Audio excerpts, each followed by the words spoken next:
এই তোমার নাম রুবেল না? তোমার চিঠি আইছে, আসতেছি।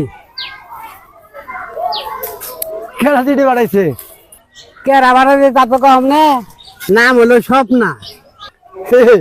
আমার বউ পাঠাইছে।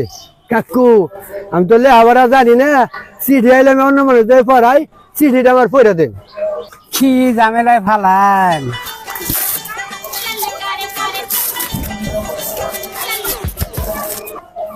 পড়ুন পড়ুন, তাড়াতাড়ি পড়ুন।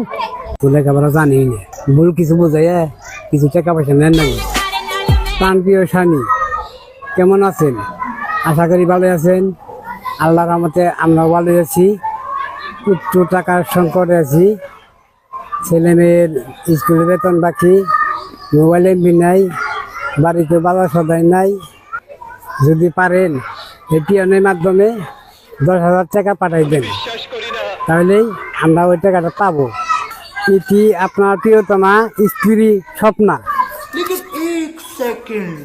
কাকু একটা উপকার করেন নাকু, এইটা 10,000 আমার স্ত্রীর কাছে পৌঁছান নাকু। আমাকে কেন এই দায়িত্ব দেন?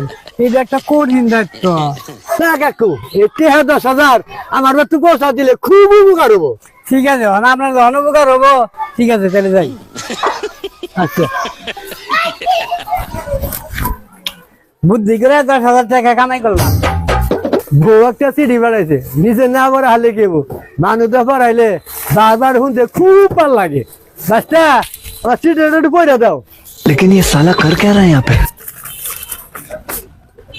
প্রাণপ্রিয় স্বামী, আপনি কেমন আছেন? আমরা বাড়িতে সবাই ভালো আছি। ছেলে ও মেয়ে অনেক ভালো আছে। আপনি আমাদের জন্য চিন্তা করিয়েন না। ঠিক মতো কাজ করিয়েন, ঠিক মতো খাওয়া দাওয়া করিয়েন। আমাদের টাকা দরকার হলে আপনার কাছে জানাবো। আপনি টেনশন করিয়েন না। ভালো থাকবেন, শরীরের যত্ন নিয়েন। আল্লাহ হাফেজ।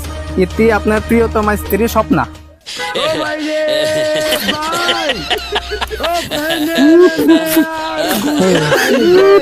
দশ হাজার টাকা।